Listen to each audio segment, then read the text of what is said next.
Primeira quarta-feira da nossa série nova, né? Um tempo de reflexão, e nós vamos percorrer, vamos aprender um pouco do livro, da carta do apóstolo Paulo à igreja que estava ali na cidade de Roma.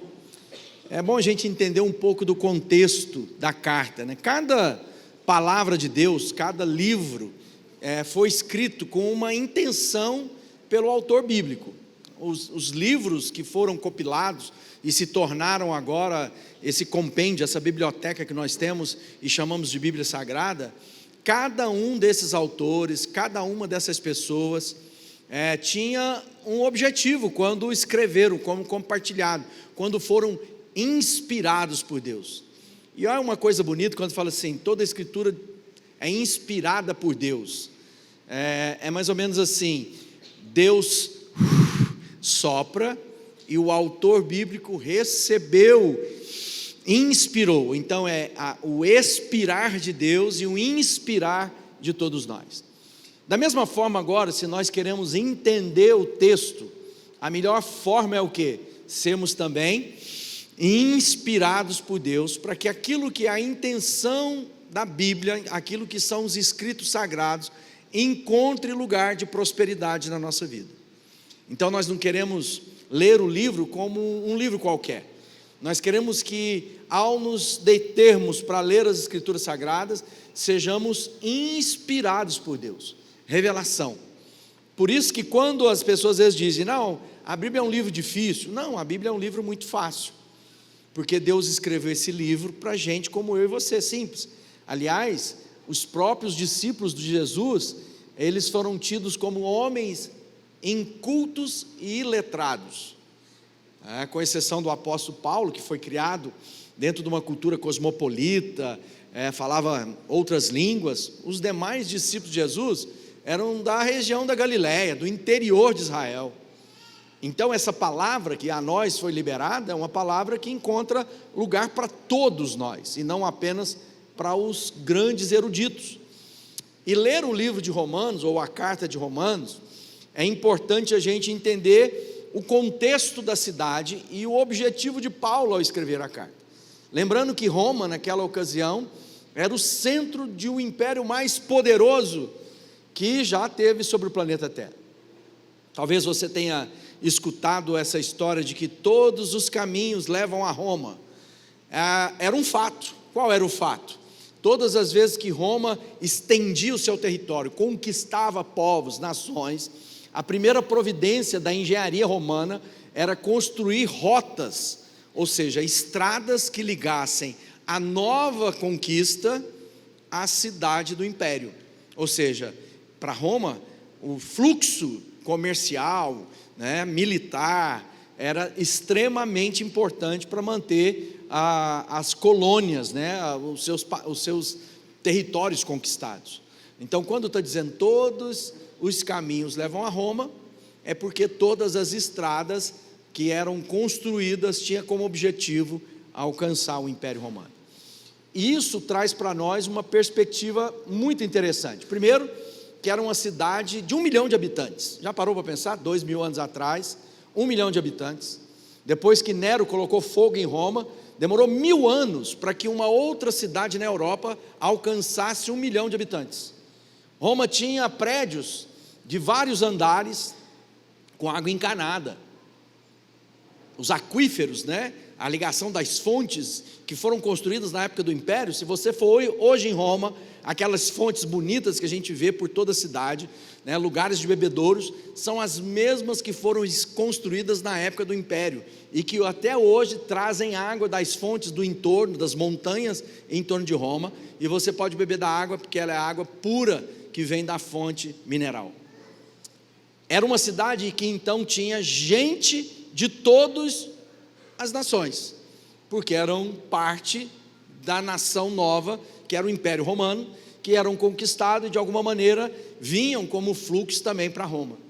E ali estava agora os cristãos dentro desse contexto, onde havia um imperador que, na perspectiva romana, o imperador de Roma era o próprio Filho de Deus.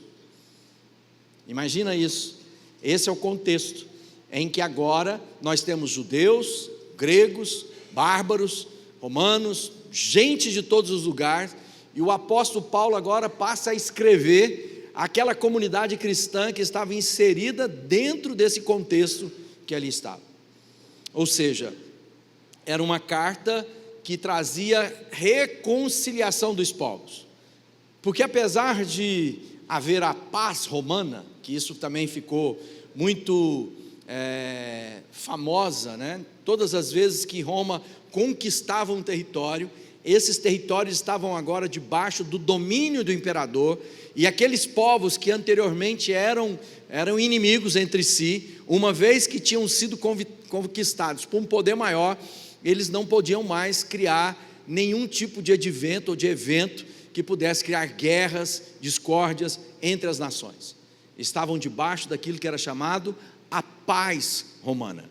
Por isso que Jesus, quando ele diz, eu vos dou a minha paz, não como o mundo ou como Roma a dá, uma paz que excede todo o entendimento. A paz de Roma era uma paz imposta pelo poderio militar.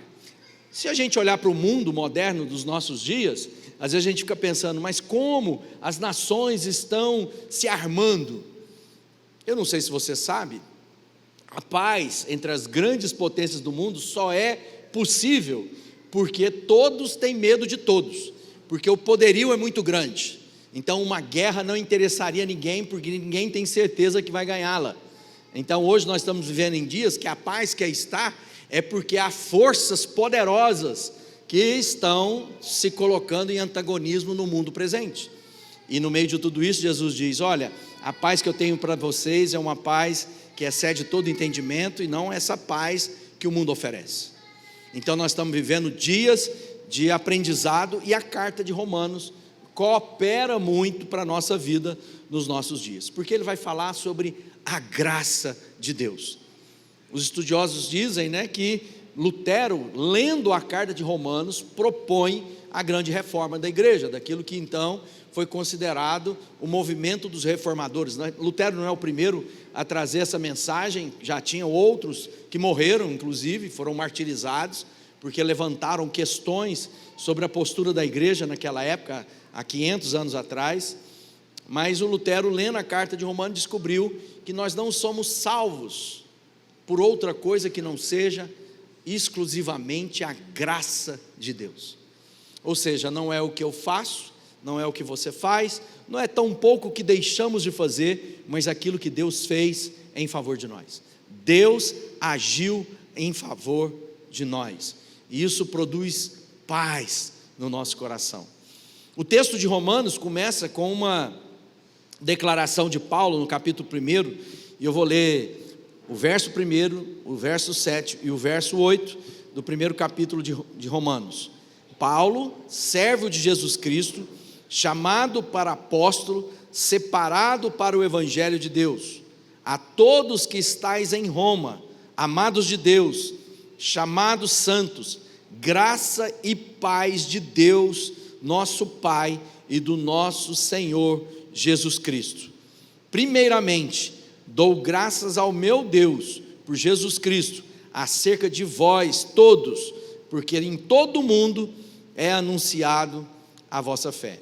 Ou seja, Paulo escrevendo a Roma, ele começa dizendo a respeito de um testemunho dele com o próprio Jesus, daquilo que ele é, a sua própria identidade, a consciência daquilo que Deus fez, né, na vida dele e na vida daqueles que estão em Roma. Ele está dizendo, eu estou dando graças a Deus pela vida de vocês, porque é notícia em todo mundo aquilo que vocês têm sido em favor do Evangelho, em favor do nosso Senhor Jesus Cristo. Então nós estamos ali naquilo que era a praça central. Um dos mares, né, o mar que banha a Itália, onde está Roma, é o mar Mediterrâneo. O que é o mar Mediterrâneo? Significa o meio do mundo, o meio da terra. Então nós estamos dizendo que ali estava o centro de todo o planeta, e agora o centro do centro, Roma, o lugar onde o Evangelho chega e precisa agora trazer a consciência de que este evangelho, essa nova forma de fé, esses que agora declaram Cristo, não era uma mensagem para uma etnia, para um povo, para uma determinada nação. Vamos lembrar um pouquinho antes. Quando a gente olha para os deuses que tem na Bíblia, aqueles que se chamam deuses, nós vamos ver o quê? Os deuses do Egito, os deuses da Babilônia, os deuses dos cananitas, ou seja, haviam entidades, deuses que eram territoriais e nacionais. Agora em Jesus ele diz: façam discípulos de todas as nações, de todos os povos. Ele está dizendo que agora a consciência de Deus único e verdadeiro não é restrito, por exemplo, apenas ao Deus de Israel. Agora é Deus para todas as nações. E agora nós temos nessa circunstância Roma, que representa tudo isso. Representa agora que há uma mensagem de convergência de povos que anteriormente são inimigos. É a mesma coisa da gente falar que palmeirenses e corintianos têm o mesmo Deus, entendeu? É a mesma coisa de falar que pagodeiros e pessoal que gosta do rock and roll vai ter que andar junto. Aquilo que antes parecia ser irreconciliável, irmãos de direita, irmãos de esquerda, agora nós estamos dizendo: olha, há um só Deus, e agora todos vocês são parte dessa mesma família, são irmãos. Isso tem que transcender as suas preferências pessoais, a sua ótica de mundo pessoal, para agora uma convergência de um valor igual, porque agora todos nós temos um só Deus, um só Pai e um só Senhor em Jesus Cristo. Significa o quê? Que as nossas divergências não são mais importantes, porque agora somos todos filhos do Deus único. Nós somos essa igreja. E aqui tem uma coisa que é importante a gente lembrar: o catolicismo, a catolicidade, ela é própria para todos nós, porque católico significa todos, universal. Poderíamos traduzir uma igreja católica igual a uma igreja universal, ou seja, para todos os povos, para todas as nações. O que não dá para ser é de todos os povos romano. Então nós temos aí uma incongruência, porque não dá para ser de todos ao mesmo tempo ser local. O que nós somos é uma igreja católica, mas não romana. Então nós somos uma igreja de todos os povos, mas não apenas de um único povo. É isso que a gente precisa entender, e é isso que Paulo está dizendo. Então ele começa a dizer, e nossa série vai caminhar em algumas coisas, de algumas palavras que Paulo cita na sua carta, de maneira que possa nortear a nossa reflexão.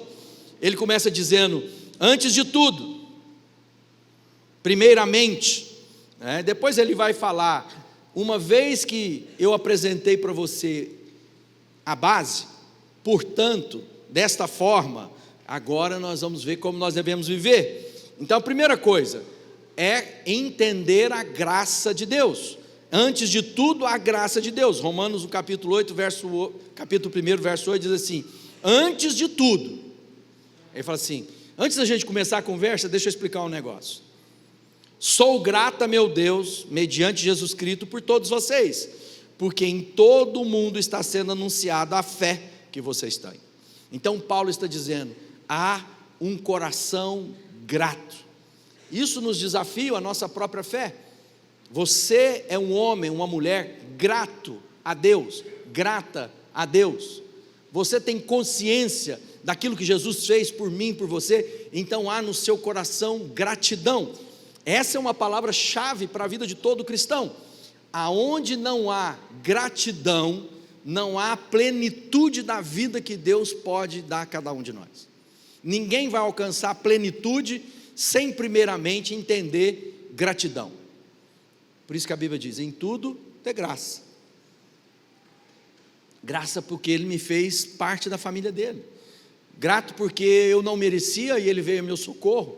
Grato porque Ele me alcançou quando eu estava perdido nas minhas ideias, meus pensamentos, as minhas práticas estranhas e esquisitas. Sou grato a Deus porque Ele escreveu no meu coração e na minha vida que eu sou filho e filho amado. Fala assim, glória a Deus.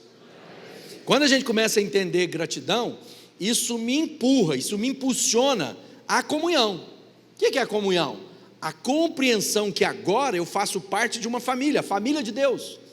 Eu faço parte agora de um corpo, que é o corpo do próprio Jesus. Você já parou para pensar isso? Quando a Bíblia diz, nós somos o corpo, Jesus é a cabeça. Ou seja, o corpo tem muitas partes, cada uma de uma forma. Mas esse corpo, quando está em justa operação, cada um fazendo a sua parte, é sadio e cresce. Ou seja, eu sou grato a Deus pela família que Ele me deu. E agora eu me percebo e me encontro dentro de uma função daquilo que é o corpo, da comunhão que Deus tem para mim. Ou seja, a verdadeira espiritualidade, a minha gratidão a Deus, não está em apenas na minha devoção à divindade. Ou seja, tem muita gente que pensa que se eu cumprir bem os ritos, as coisas vão ser plenas na minha vida. Não, eu preciso compreender a espiritualidade que me leva ao meu irmão, à família da fé. Então, se eu amo a Deus, eu preciso revelar esse amor amando o meu próximo, porque Jesus diz assim, como é que você diz que ama a Deus a quem você não vê, se você não ama o irmão a quem você vê? Então ele está dizendo, se você quer viver de fato plenitude na sua vida, essa verticalização precisa ser traduzida nessa forma horizontal de se ver, ou seja, a minha ligação com o meu próximo. Isso é comunhão. Por isso que nós insistimos, você tem participado, alguém sabe seu nome? Porque talvez você está aqui, 700 pessoas, e aí nós temos culto no domingo, 6 horários de culto, milhares de pessoas passam por semana nessa congregação, e aí você diz, não, a minha vida devocional está com Deus, eu vou lá, eu adoro, eu canto louvores, eu entrego o meu dízimo, sou fiel a Deus, mas eu não traduzi isso ainda no entendimento da comunhão, eu não traduzi isso ainda no entendimento do serviço um ao outro, do cuidado, até para que eu possa cuidar e também ser cuidado. Então tem muita gente que está no meio da multidão, no meio da família da fé, e ainda sofre de dores de solidão. Não faz sentido. E tudo que o inimigo quer da nossa vida é o quê? Nos isolar. Então Deus quer que a gente seja impulsionado, dirigido naquilo que Deus tem. Ou seja, a convicção que nós somos salvos. Aí você olha para o seu irmão, olha para você e diz assim, o único motivo de nós nos sermos irmãos é porque a graça e a bondade de Deus nos alcançou. Eu me conheço, você se conhece, e conhecemos alguns entre nós, e sabemos que nós não éramos merecedores, por nós mesmos não teríamos acesso ao céu de Deus, mas Deus interviu na história para falar comigo e você, e fazer de nós seu povo, seu filho, e que nós podemos chamá-lo de Pai. Pai nosso que estás no céu. Ou seja, quando eu entendo isso, olha só, quando eu entendo da gratidão, então eu fui salvo por aquilo que eu não fiz, Deus me deu, quando eu não merecia. A Bíblia diz que agora eu me torno devedores daqueles que ainda não conhecem desse amor. Olha que coisa interessante, significa que a porção colocada de Deus na minha vida não pode ser retida em mim mesmo. Eu tenho um compromisso de gratidão com Deus para repartir dessa virtude com a vida de outros que ainda não desfrutam dela, não conhecem o amor de Deus, não tiveram os olhos do entendimento aberto, não conheceram o amor de Deus, vivem ainda perturbados na sua alma, entristecidos pelo seu dia a dia, apavorados com o dia da manhã. E quem é que vai depositar na vida deles aquilo que foi a virtude que Deus depositou? Nós, eu e você. Então essa devedores da graça nos leva para tudo isso. E segundo o testemunho do Paulo, ele diz, a gratidão nos impulsiona a esse lugar da comunhão. Então imagina o seguinte, bom, se eu sou fiel depositário de Deus, termo jurídico, ou seja, eu sou alguém que guardo algo que não é meu, mas que está ao meu cuidado. Então eu sou um fiel depositário, eu sou aquele que vai guardar com fidelidade algo para alguém. E o que nós recebemos de Deus? Sua virtude, a vida eterna. Então Deus depositou em mim e em você uma porção que tem um destino. Aquilo que foi depositado na minha vida e na sua vida, tem alguém já esperando para ser abençoado. Por isso que a palavra de Deus para Abraão é o quê? Abraão, em ti serão abençoadas todas as famílias da terra. Então presta atenção, a sua vida espiritual com plenitude é quando, na minha jornada de vida, eu encontro na minha jornada, intencionalmente, aqueles para o qual Deus depositou algo em mim para repartir. Está me seguindo aí? Levanta a mão, fala, amém. Então quando a gente começa a ver o apóstolo Paulo escrevendo, ele estava escrevendo para aqueles que eram inimigos entre eles. Então Jesus, nos leva a esse lugar da comunhão, do Espírito. Jesus é em favor de todos. Jesus dizendo, eu quero que vocês recebam. E ele fala, eu sou o exemplo. Lucas 22 diz assim, chegada a hora, Jesus se pôs à mesa, e com ele os apóstolos, e disse, tenho desejado ansiosamente comer convosco esta Páscoa, antes do meu sofrimento. Pois digo a vocês que nunca mais comerei, até que ela se cumpra no reino de Deus.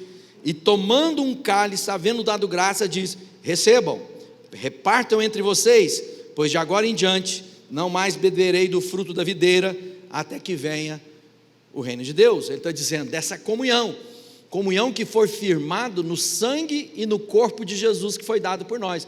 Por isso que nós celebramos a ceia, comendo do pão, que simboliza o corpo de Jesus, ou seja, somos alimentados igualmente por ele, e tomamos do cálice, para lembrar que o seu sangue foi derramado, e agora ele fez uma aliança em sangue em favor de nós, e da mesma forma agora ele nos envia para fazer subir a tudo isso.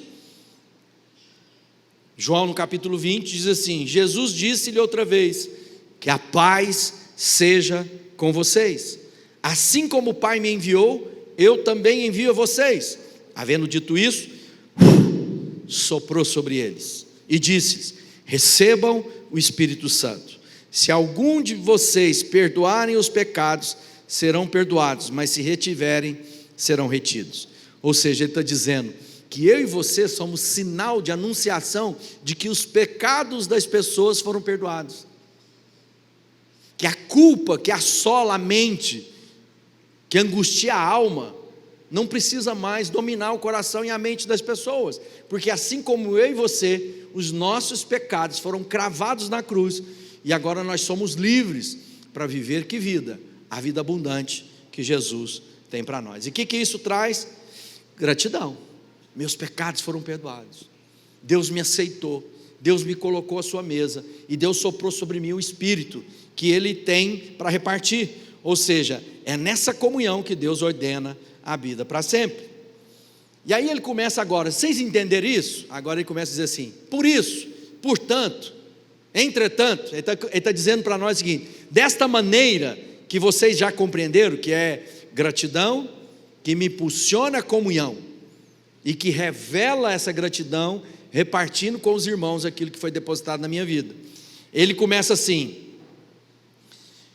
portanto, pelas cobiças do seu próprio coração, em Romanos 1, 24, foram entregues à impureza, pois trocaram a verdade de Deus em mentira, adorando e servindo a criatura em lugar do Criador, o qual é bendito eternamente. Amém. Ou seja, nós não podemos estar presos nas cobiças e nas nossas carências. Todo discípulo de Jesus que não supera essa situação na sua vida, ele vai viver em busca de algo que de Deus já recebeu há tempos. Isso vai ser um caminho de enfado, canseira, de penúria. Eu e você já temos suprimento em Deus, da nossa identidade, quem nós somos em Cristo.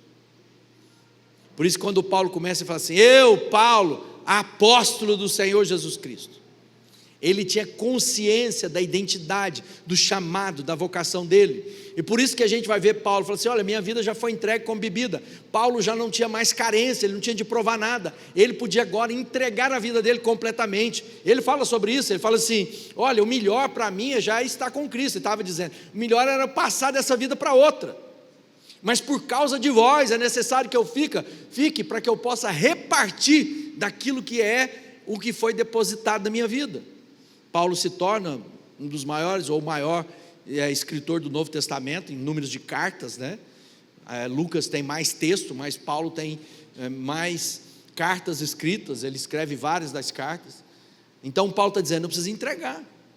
Mas como é que a gente vai fazer isso? Eu não posso ficar prisioneiro das minhas carências, das minhas cobiças, porque muitas vezes eu estou em busca de algo para me suprir, ao invés de compreender que na comunhão, Deus já ordenou a bênção da vida para sempre, e agora eu posso repartir, ser útil na vida de alguém. Muita gente está em depressão, muita gente está angustiado, está sem dormir à noite, e muitas vezes não é apenas pela química do corpo. Claro que há elementos químicos que podem levar uma pessoa a situações de desespero, mas muitas vezes é uma coisa espiritual, porque estão retendo aquilo que Deus depositou em suas vidas. E a plenitude de nós é quando a vida que chega em mim transborda para a vida de quem perto de mim está. Ou seja, tem muita gente que precisava estar fazendo bem, ocupado o problema do outro, ajudando outras pessoas, porque os seus próprios problemas têm ficado grande demais na sua cabeça. Mas quando eu tenho gratidão, eu percebo isso. Mas sem gratidão, eu vou atrás dos meus desejos, das minhas cobiças, porque eu vou ter sempre alguém que está mais bonito que eu, que está fazendo umas férias melhor do que a minha, né, que tem um emprego mais bacana do que o meu, que é mais reconhecido do que eu. Esquece isso. Há algo seu, e o seu valor está em ser justamente quem você é e foi criado para ser em Deus. Todas as vezes que você tenta viver a vida de alguém, você nunca vai alcançar a plenitude de viver. E muita gente está sequestrada nesse pensamento. Então um texto em Provérbios no capítulo 30 diz assim, a sanguessuga tem duas filhas, que se chama dá e dá. Olha só o que o escritor de Provérbios está dizendo. Então tem muita gente que está deixando que esse sanguessuga tire a energia de você mesmo. Muita gente está ficando seca na sua existência, porque está sempre cobiçoso de algo que não é dele. Isso não tem fim se eu não tiver a consciência de quem eu sou em Deus. Não torne o seu ventre o senhor da sua vida, seus apetites, seus desejos. Mas eu estou com vontade. Uma das coisas que mais vamos fazer na nossa jornada é contrariar a nossa vontade para fazer a vontade de Deus. Essa mensagem não é bacana nos nossos dias, porque as pessoas pensam que eu vou vir para Deus satisfazer todas as minhas vontades. É como o cara da lâmpada, né, que vai ser esfregada ali, e ele vai aparecer e vai dizer, quais são os seus 3 pedidos? O gênio vai te perguntar, quais são os teus 3 pedidos? Deus não funciona desse jeito. Deus diz assim, o que eu tenho para você é infinitamente mais e melhor do que tudo aquilo que você é capaz de pedir, pensar e imaginar para a sua vida. Então, por favor, para com essa ideia de que querer convencer a Deus que os seus planos são melhor que os deles. É melhor você adentrar a intimidade com Deus, para conhecer todos os planos de Deus para a sua vida, para que você não fique preso nas suas carências. Aí ele fala assim, portanto, capítulo 2 primeiro, estamos condenados a nós mesmos naquilo que julgamos os outros. Quantas vezes nós temos a presunção que nós somos melhor que as pessoas? Quantas vezes nós somos capazes de identificar o grão na vida do outro e não somos capazes de enxergar a pedra na nossa vida?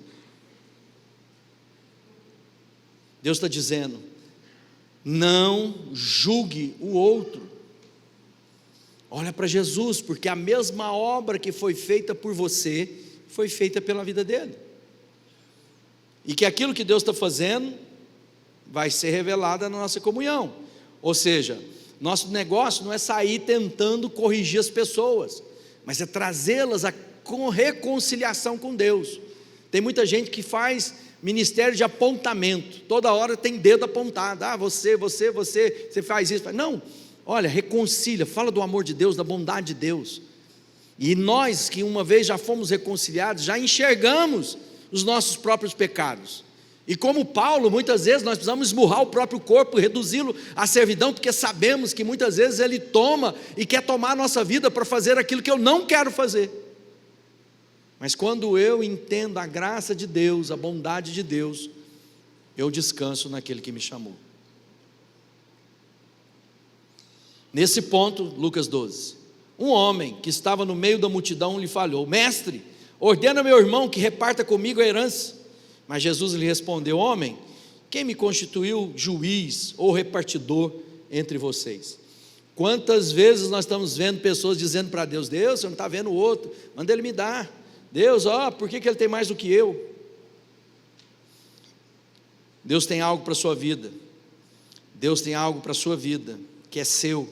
Em Romanos 3 ele fala assim: é a justiça de Deus mediante a fé em Jesus Cristo para todos e sobre todos os que creem, porque não há distinção, todos os pecados estão destituídos da glória de Deus. Então não há distinção. A única distinção que tem entre nós e aqueles que ainda não desfrutam da vida abundante é porque nós reconhecemos a salvação em Jesus.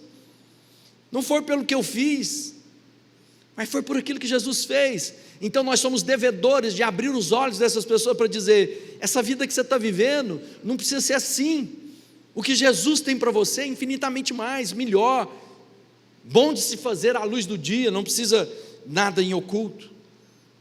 E aí ele diz: portanto, bem-aventurado aquele a quem Deus acredita justiça, independente de obras. Romanos no capítulo 4, no verso 6.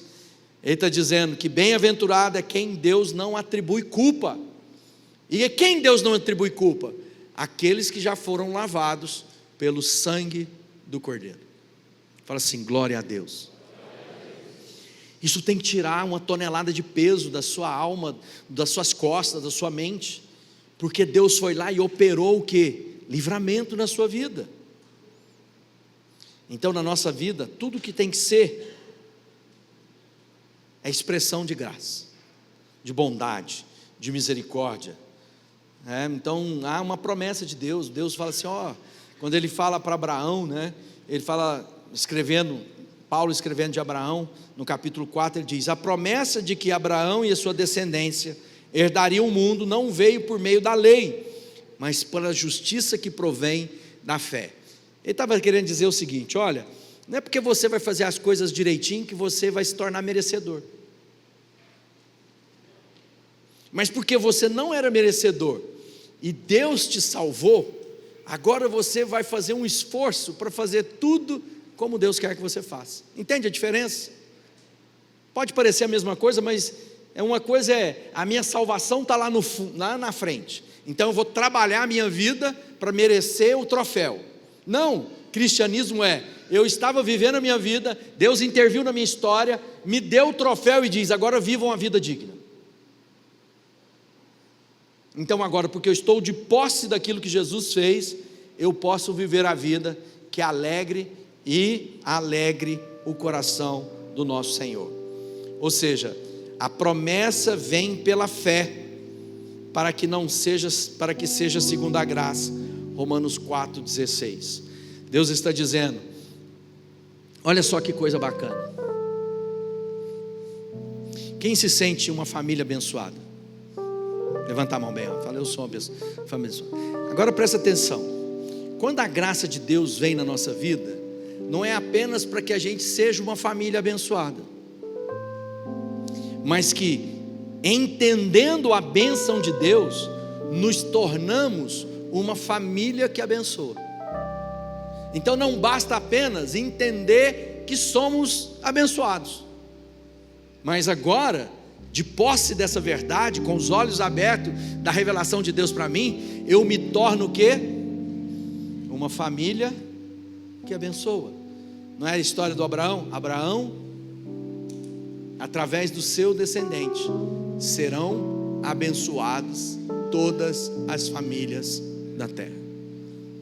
Então, quando Paulo está escrevendo aos Romanos, ele está dizendo: para que isso aconteça, vocês precisam entender que vocês são uma só família, que vocês são um só povo, que não faz distinção entre brancos, amarelos, negros, pardos, que não faz distinção entre latino-americanos, norte-americanos, europeus ou africanos.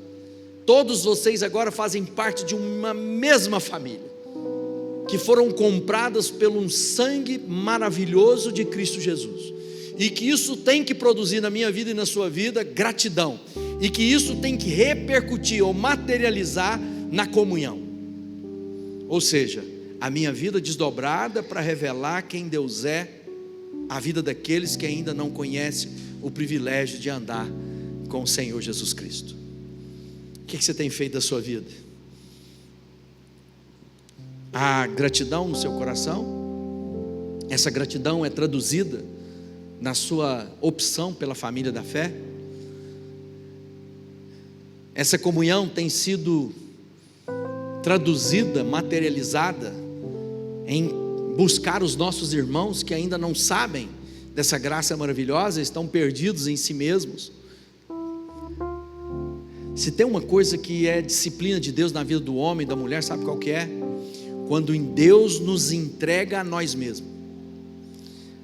Quando Paulo está lá escrevendo aos Romanos, ele fala sobre isso, ele fala assim: a pior disciplina que pode acontecer, Romanos no capítulo 1 diz assim: e por haverem desprezado o conhecimento de Deus, o próprio Deus os entregou a uma disposição mental reprovável, para praticarem coisas inconvenientes, cheios de injustiça, malícia, avareza, maldade, possuídos de inveja, homicídios, contenda, dolo, malignidade, sendo difamadores, caluniadores, aborrecidos de Deus, insolentes, soberbos, presunçosos, inventores de mal, desobedientes dos pais, insensatos, pérfidos, sem afeição natural e sem misericórdia.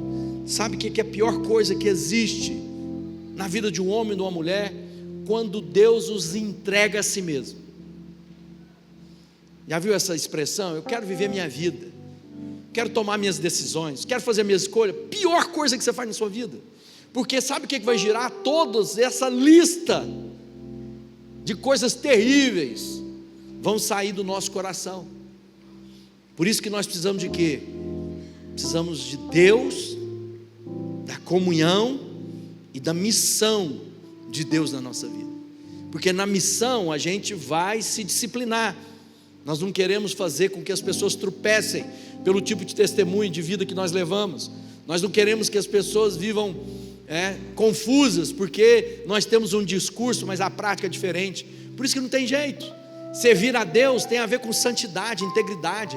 Não tem jeito mais viver na orgia, no adultério, na prostituição. Não tem jeito mais viver na cobiça, no erro, na mentira. Não tem mais como viver de maneira qualquer. Eu preciso entender o que agrada a Jesus,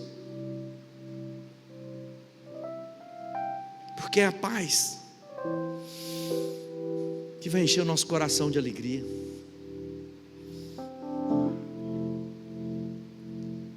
Senhor, nós estamos na Tua presença essa noite, porque o Teu amor nos trouxe a esse lugar.